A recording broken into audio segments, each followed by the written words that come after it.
Hello students, welcome to EPG Pathshala. I'm Dr. Sudhanshu Joshi from Doon University, Dehradun. Today we are going to talk on module Strategic Issues in Emerging Economies from paper Strategic Management. After completing this module, you will be able to understand the concepts, definition of emerging economies or emerging markets, role of strategy in interrelationship, internationalization of various economies, to evaluate various theories related to emergence of new economies. Now, to start with, let us understand what are emerging economies or emerging markets. The term emerging markets or emerging economies can be defined as low-income, rapid growth countries using economic liberalization as their primary engine of growth. Although the landscape of global competition is dominated by multinational firms from developed countries, many companies those are considered as emerging markets, have joined the global competition from 1990s onwards. The rise of many companies from emerging world has increased the academic interest in multinational firms from developed world. Tagged as third world companies or countries or latecomers. These companies are growing as faster rate and acquiring the business in developed countries. In fact, the increase of the outward FDI from developing countries is shaping the contour of international business and challenging the conventional wisdom that firms from emerging markets are less competitive. Figure first shows the GDP growth among the developing countries or economies per capita at PPP, whereas table first exhibits the defining criteria for emerging markets. As economic globalization has brought down trade and investment barriers and has connected far-flung countries in integrated global supply chains, and emerging markets seems to be converging the world's rich industrial countries. Distinguishingly, these economies from developed markets may seem to matter less than before. One fundamental premise of this module is that business still needs to distinguish emerging markets collectively from developed markets and individually from each other.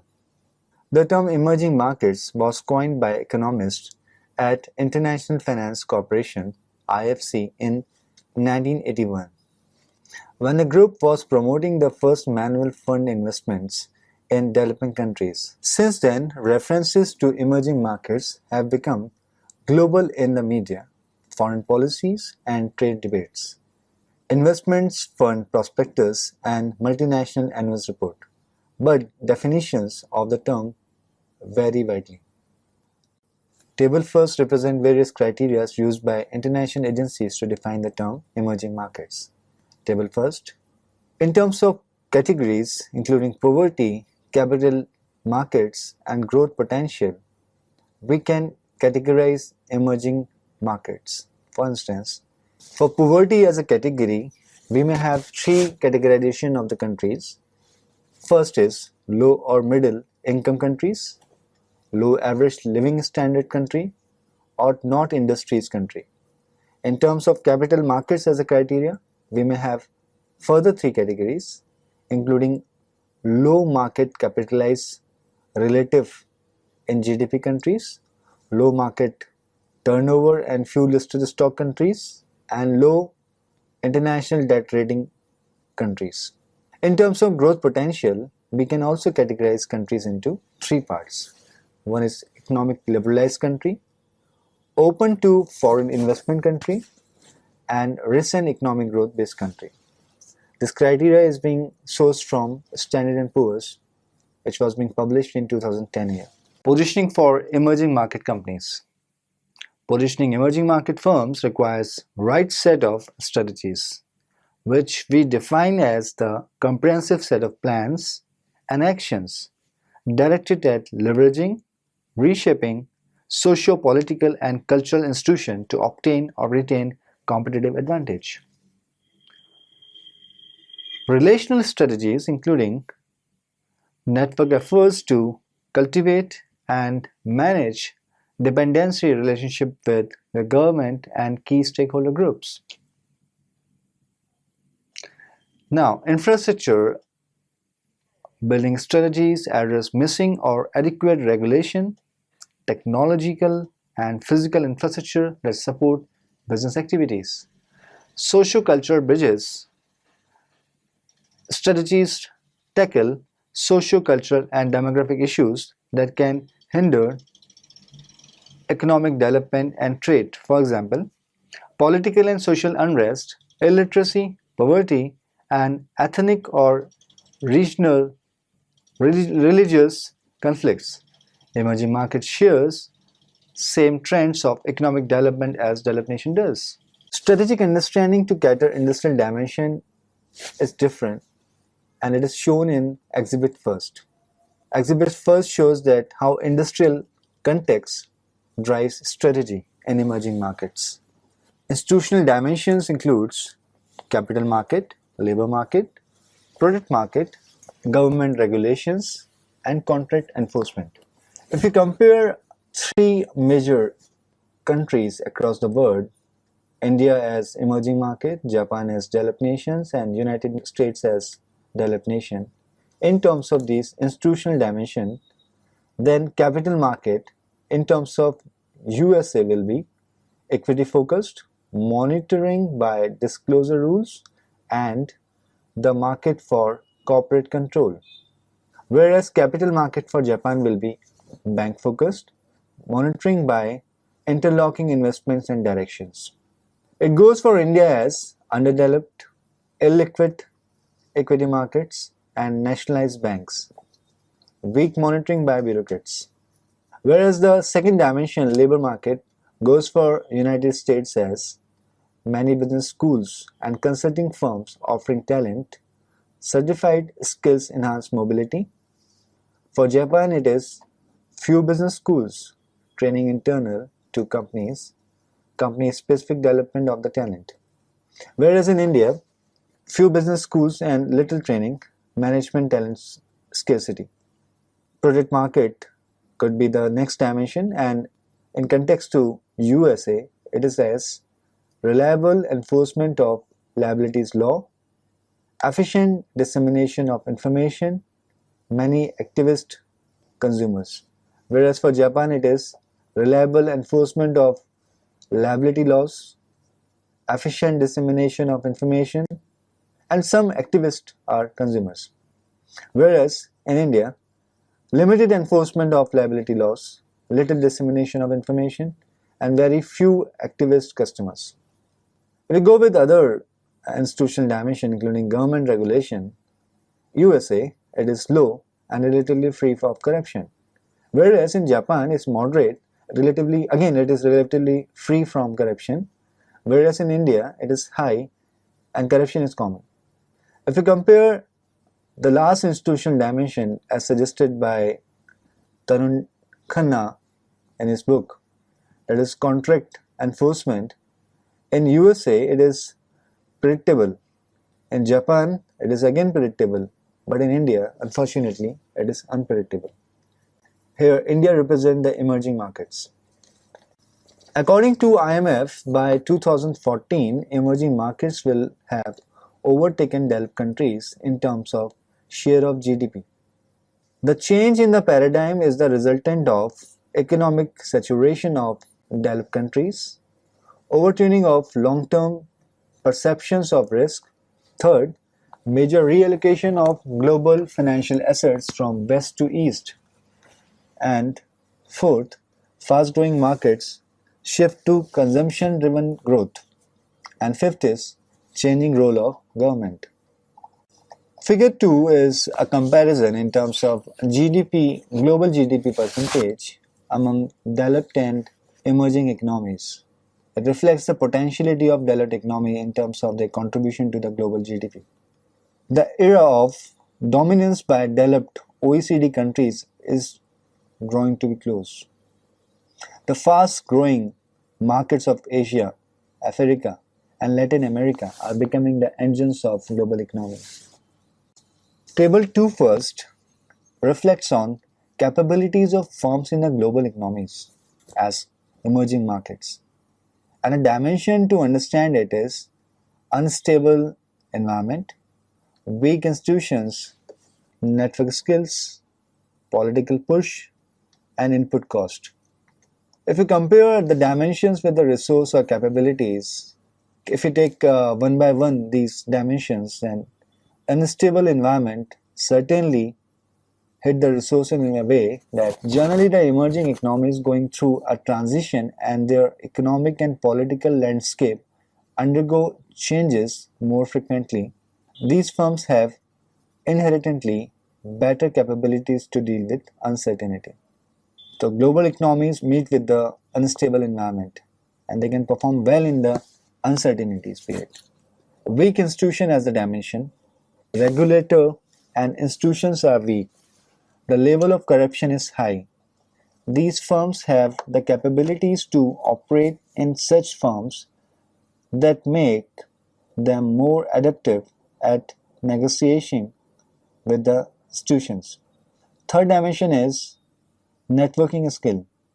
Emerging economies has the abilities to fork networks even in a not so friendly environment.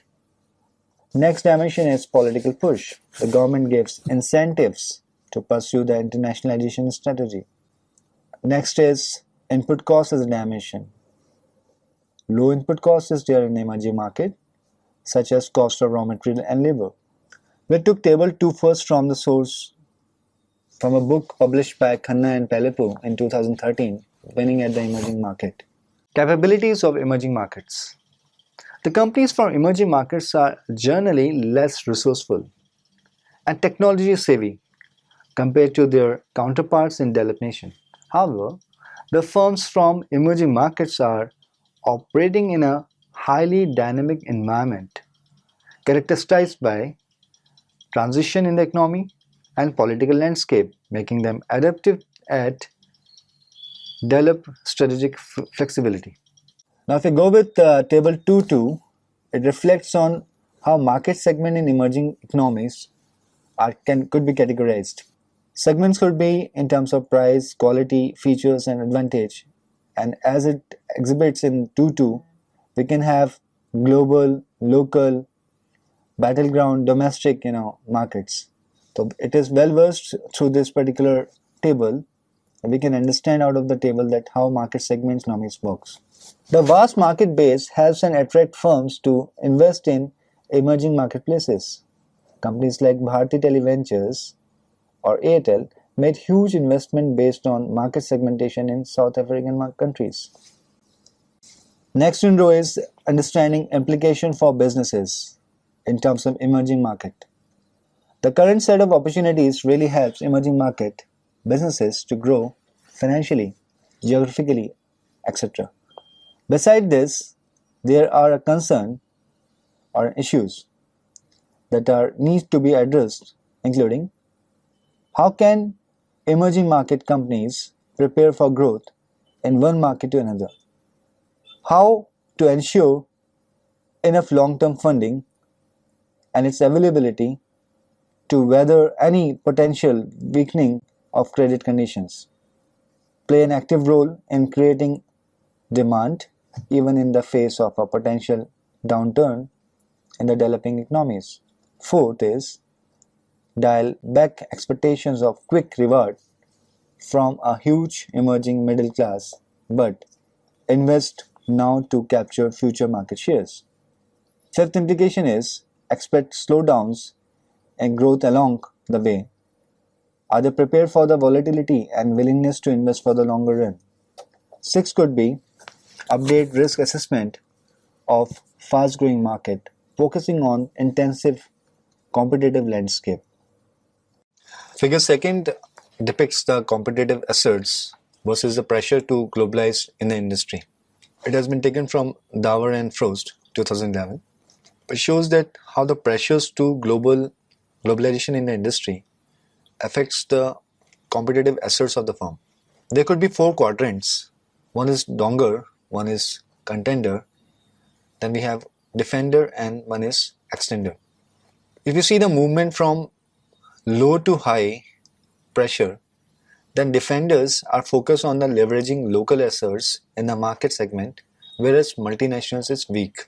Whereas Dodger, who moves from weaker to higher, focus on local orientation links in the value chain, enter into joint ventures, or sell out to a multinational. If you go from high to low in terms of pressure and competitive assets, then extenders focuses on expanding into markets similar to those of the home base using competencies developed at home. Whereas contender focus on upgrading capabilities and resources to match multinational globally, often by keeping to niche markets. Next is strategy to enter into emerging markets. The following set of strategies really help entrants to enter into emerging markets get accustomed to scarcity. A clear global shift in consumption patterns from the developed world to the emerging one has commenced. Witness more production in Asia for Asian customer as opposed to Western one.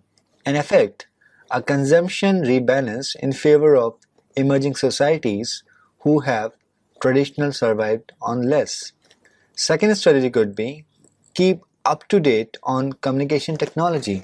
Companies like Uber or Airbnb were able to disrupt ossified industries by creating innovations in their business models. These innovations may be easier to effect and require fewer resources than the much taught technological innovation, namely big data, artificial intelligence, and nanotechnology. Third strategy could be develop new managerial and leadership competencies. To leverage the opportunity of a rebalanced world, leaders need more competence in cross-functional leadership, managing transformation and risk. At individual level, this will require managers to be more communicative and empathetic, as well as adaptive at networking in order to build and lead teams of increased diversity. Fourth strategy could be seek a collaborative solution. A more collaborative solution is also essential to bridge the talent gap. There is no shortage of hardworking and hungry employees in Asia.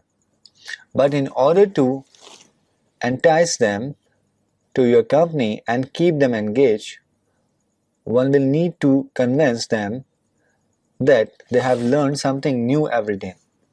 Widely, the information funnel at the lower and the middle management levels can help accomplish this. To improve their leadership pipeline, companies may also need to form close collaboration with local universities and recruiters. The fifth strategy could be let go of certainties. Corporations will have to become much more comfortable with uncertainty if they want to gain traction in emerging market. As these markets rise to prominence, there will be growing pain and fluctuation in growth. Market supremacy over the long term will belong to companies that are willing to ride out of dips. We have figure 3 first, which depicts the measures that help a firm to enter into emerging marketplaces. And the source of this figure is Khanna 2014, which states that market assessment, insight, and analytics is one of the prerequisites to enter into a new market, especially the emerging market economies. Trade distribution and insight and analyst is again one of the ingredient. Trade distribution and knowledge of the local market is important. Growth and sustainable strategy is important. Market assessment and insight and analysis, which incorporates market assessment, understanding market sizing, share and segmentation, understanding regulatory impact assessment, trades and distribution, which includes trade and distribution value chain analysis, consumer and user research and insights. Whereas trade and distribution includes organizational benchmarking, product categorization, benchmarking, competition scorecards, and blue ocean strategy. Growth and sustainable strength includes market understanding as a entry, access, and protection strategy, strategic partnership evaluation and selection, financial feasibility, and sensitivity analysis. So all these four elements goes side by side. Then we have one more viewpoint on how nested framework can help us to assess the emerging markets. It says that a firm should have the firm level potentiality to understand the local market variables, which leads to profit conversion, and that leads to national market potential for the firm. One fundamental approach to enter into the market, especially the emerging market, is spotting institutional voids in terms of major institutions, respectively in product markets, labor markets, capital markets, and at the microeconomic level. We have exhibit second, which will explain how these institutional voids help an investor firm to invest in emerging marketplaces. Product markets includes these institutional voids. Can companies easily obtain reliable data on consumer taste and purchase behavior? Are there cultural barriers to market research? Do world-class market research firms operate in the country? Second institutional void in terms of product market could be, can consumers easily obtain unbiased information on the quality of goods and services they want to buy? Are these independent consumer organizations and publications that provide such information? Third void is, access raw materials and components of good quality.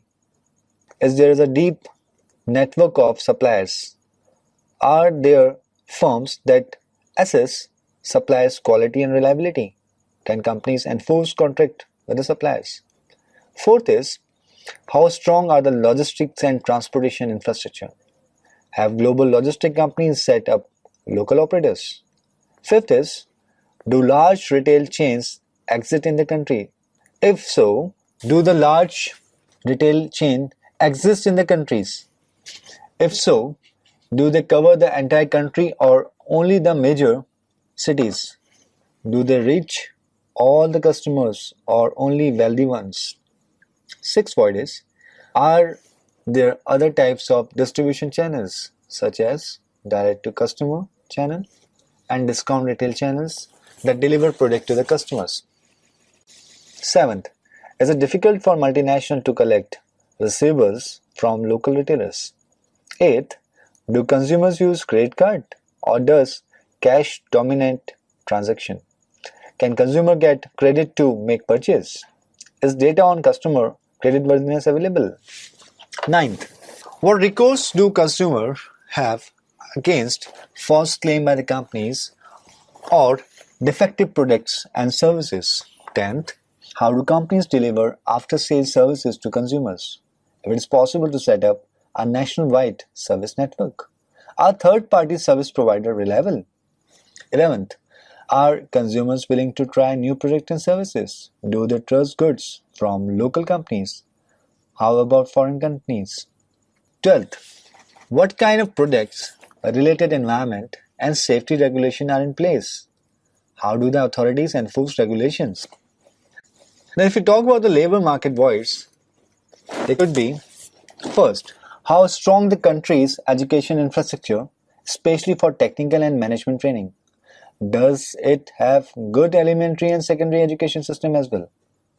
Second labor market void is, do people study and do business in English or in any other international language, or do they mainly speak a local language? Third, is data available to help sort out the quality of country's education institution? Fourth, can employees move easily from one company to another? Does the local culture support that movement? Do recruitment agencies facilitate execution mobility? Fifth, what are the major post-recruitment training needs of the people whom multinational hire locally? Is a pupil for performance a standard practice?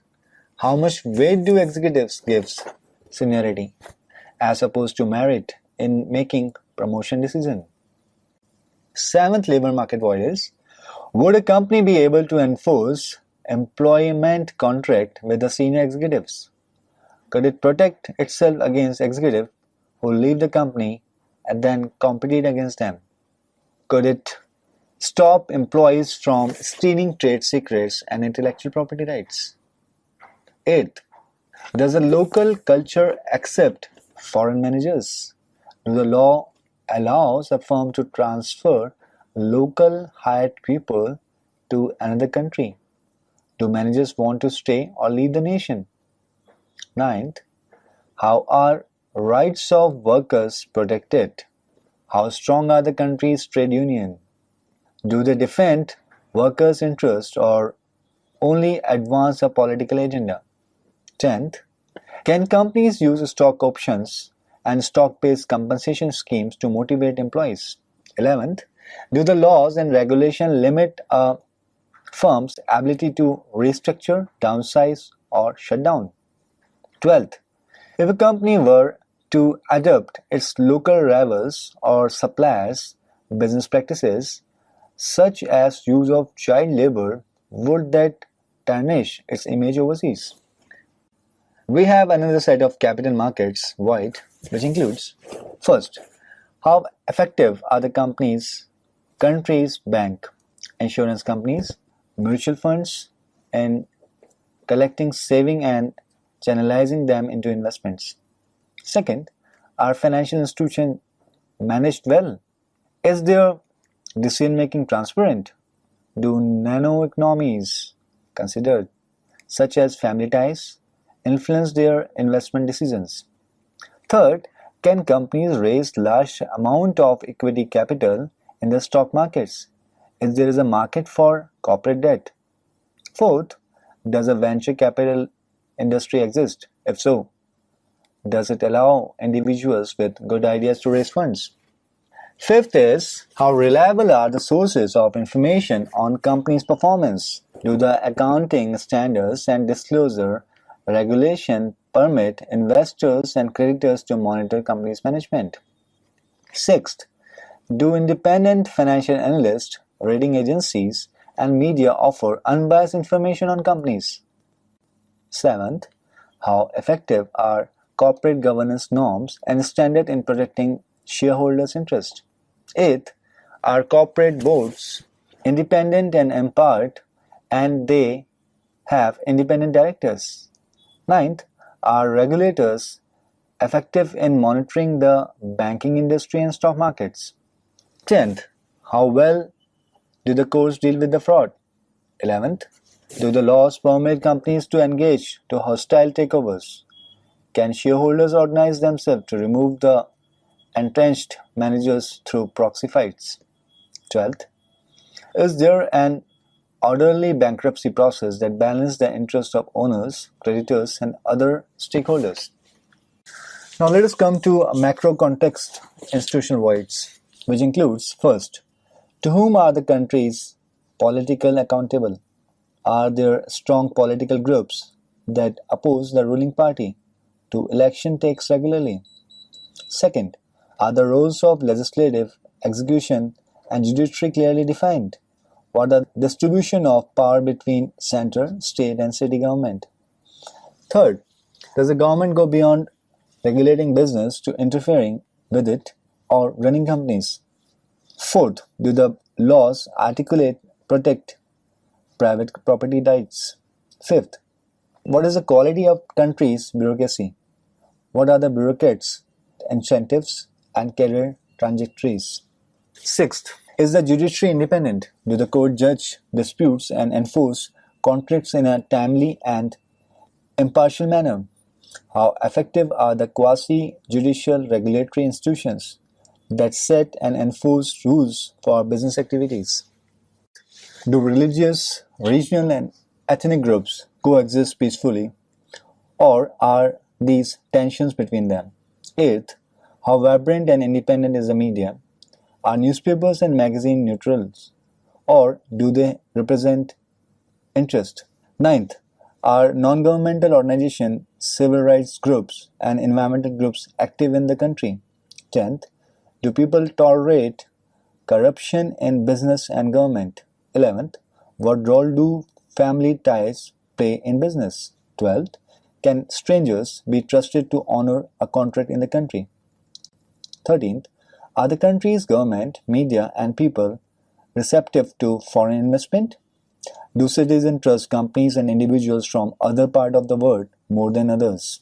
14th, what restriction does government place on foreign investment? 15th, can a company make greenfield investments and acquire local companies? Or can it break into markets only by entering into joint ventures? 16th, does the country allow the presence of foreign intermediaries such as market research and advertising firm, retailers, media companies, banks, insurance companies, venture capital firms, auditing firms, management consulting firms, and education institutions? 17th, how long does it take to start a new venture in the country? How cumbersome are the government procedures for permitting the launch of wholly foreign-owned businesses? 18th, are there restrictions on portfolio investments by overseas companies or an undivided reputation by multinationals? 19th, does the market driven exchange rates or does the government control them? If it is latter, then does the government try to maintain a stable exchange rate or does it try to favor domestic products over import by propping up local currency? 20th, what would be impact of tariffs on companies' capital goods and raw material import? How would import duties affect companies' ability to manufacture its products locally versus export them from home? 21st, can a company set up its business anywhere in the country? If the government restrict the company's local choices, are its motives political or is it inspired by regional development strategy? 22nd, has a country signed free trade agreement with other countries? If so, do these agreements favor investment by companies from some part of world over others? 23rd, does the government allows foreign executives to enter and leave the country freely? How difficult it is to get work permit for management and engineering? 24th, does the country allow its citizens to travel abroad freely? Can such flows into the country restricted? Are people permitted to debate and accept these ideas? So students, let's now summarize what we have learned in this module. Emerging markets. As a definition, emerging markets are defined as low-income, rapid-growing countries using economic liberalization as their primary engine of growth. Positioning emerging markets firms required right set of strategies, which we define as comprehensive set of plans and actions directed at leveraging, shaping socio-political and cultural institutions to obtain or retain competitive advantage. Fundamental approach to enter into emerging marketplaces is spotting institutional voids in terms of major institutions, including product market, labor market, capital markets, and at microeconomic level. Thank you.